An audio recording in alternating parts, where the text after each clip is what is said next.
Mateusz. I am just blown away about this piece because it looks like this cool combination between history and fun. But you wrote the article. What is Chicago Gamespace? Yeah, Chicago Gamespace, it's curated by Jonathan Kinkley. He's the co-founder and former executive director of Video Game Art Gallery. It's a Chicago-based nonprofit here.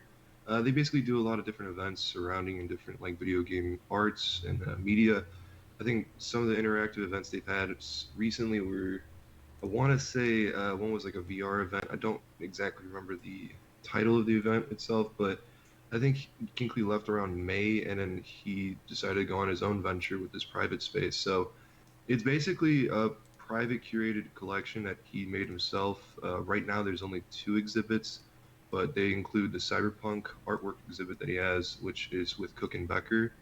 And there's some curated pieces there, and also pieces from the video game developers, CD Projekt Red. And the other half of it is the video game history collection, which basically consists of, not a lot of games, but basically milestones in video game history that Kinkley thinks to himself are important in telling the story of video games, and also I guess how big video games got in the last 60 or 50 years. So some of those things include like the Odyssey. I'm trying to think. He's got multiple game candidates too. So there was like Mortal Kombat 2, Pac-Man, Space Invaders. He also had playable collections on like the NES Classic, the Sega Genesis Classic. Um, but yeah, like he's basically make this like curated private collection where, you know, you walk through it with him, and he kind of takes you point by point as you kind of sort of walk through history, and also at certain points get to play through history. So yeah, it's really just like a fun experience that, especially right now with COVID, it's accessible to people. I think he said when you do an appointment, it's up to five people in a group. So, and he has you required wearing masks and gloves if you're playing the games itself. So everything's really safe within the COVID precautions. And it's even with it being only five people, it's kind of fun because you have these private conversations, or I should say not private, but you have these conversations with them basically that even when you start from the Odyssey and onto like Mortal Kombat or Space Invaders, you kind of stop a little bit and you have that conversation, or something comes into your head. Like I think one of the things that came up to us was when I mentioned the video game doc on Netflix, High Score, which surprisingly enough, I think it lined up perfectly, which I kind of noticed right off the bat with the Odyssey and Space Invaders and how it was kind of walking along. But that documentary almost lines perfectly with the collection itself, where you kind of like hit these kind of heavy hitters and big moments in video game history. So you kind of give us some insight, Matuz, about who Kinkley is, right? Mhm. So I told you my hypothesis from the outside looking in is this thing looked like a combination between history and fun. And in the first hour, I made this comment: if you're going to have a gallery about Mhm. video games, inherently video games want you to interact with them. So how Mhm. does Kinkley capture history and fun? It kind of reminds me a little bit of like Ready Player One's architect, right? I'm not too familiar with that, but I mean, yeah, like with the fun aspect, I mean, it's just, I mean, obviously everyone could be playing video games at home, which is kind of a big thing that, it's like right out there. But I think with this especially, it's, with the playable titles that you can play like on the NES and the Sega and all those kind of different little consoles. I mean, it's just something that kind of like breaks the momentum of regular kind of history collection or art gallery.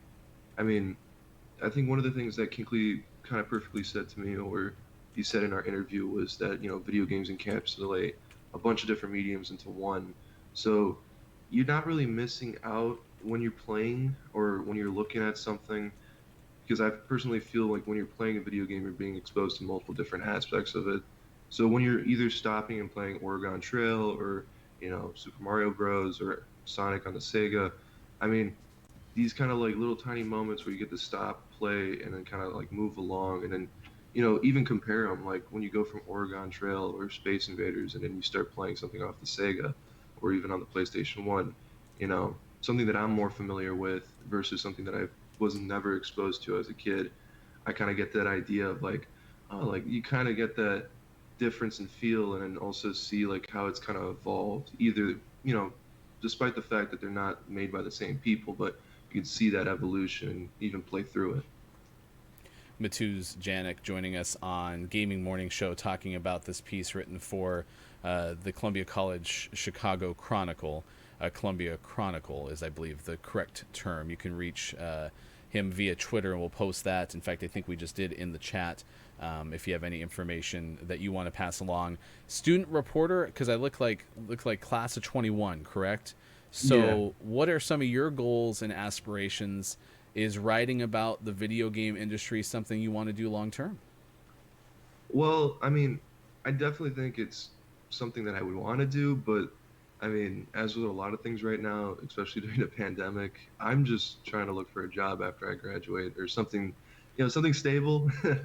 I mean, even like in the Midwest and in Chicago, I mean, video games as a whole may not be as big as like on the East and West Coast, but I mean, there are places out here that do make it, more accessible and, more prominent. Like I think there's some organizations out there like Sugar Gamers, and I think there's also another one that's skipping my mind, but I feel like Chicago in itself can be a big media hub for video games, which I mean, I'd like to see in a few maybe next 5 years if that happens.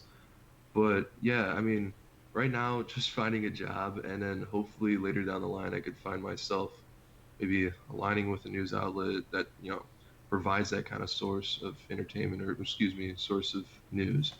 I mean, I know that the Washington Post has the launcher and like Bloomberg News just got Jason Schreier. So you do see these people getting like, spread across different places and different outlets. So that's nice to see, but I don't know how big it would be or how large that pool will get later down the line. Well, you mentioned the pandemic, and I Yeah. can't imagine being a college student in this time. We came out of school more closer to the recession, the Great Recession, and so everyone says this thing about once in a lifetime this and once in a lifetime that. But if we can ever help you out in any way, you see someone in the Pacific Northwest that you want to meet, definitely reach out to us. But I will tell you, the fact that you're a student writer was really exciting, because that's one of our hopes, is to have many student writers on the show and have a chance to display some of their talent. Really like the piece about Chicago Gamespace, and we've retweeted it numerous times, but you can find Mateusz on Twitter, mjanik99, or as I mentioned, CC Chronicle on Twitter. Thanks so much for joining us to tell us about this cool place. Watch Ready Player One if you haven't already, because I think it'll remind you of what I think Kinkley's doing with this space. But certainly appreciate taking the time to join us, and best of luck. If we can help you out, let us know. No, definitely. Thank you again for having me, man. And Absolutely. Yeah, that was a yeah, lot of fun. Mateusz all Janik right. joining us on Gaming Morning Show. Yeah, that was a lot of fun. We haven't had a chance to have as many student writers yet on the show as I would hope, and that's something that I remember as a student broadcaster. The opportunity to come on to shows and have a chance just to talk about sports was huge. Making those connections and those kind of things. So certainly hope that that's the case going forward for Mateusz. I'm Ryan. Thanks for being with us on Gaming Morning Show. It is now 7:35. If you missed any of our interview with Mateusz and you have more intrigue into the Chicago Gamespace, be sure to go to chicagogamespace.com. I didn't have it up quickly, and that was one thing I forgot in my prep, is to have these pictures ready to go. But you can see how this is that combination of art gallery and video games. I love that picture right there. That's from chicagogamespace.com. And Vicky Lee. Oh, no, actually, I think that was Vicky Lee who made that for ColumbiaChronicle.com. So you have the sources to get to where you want to go, and I did paste the interview information in our chat. So be sure to connect with Mateusz and the Columbia College Chicago Chronicle, class of 2021.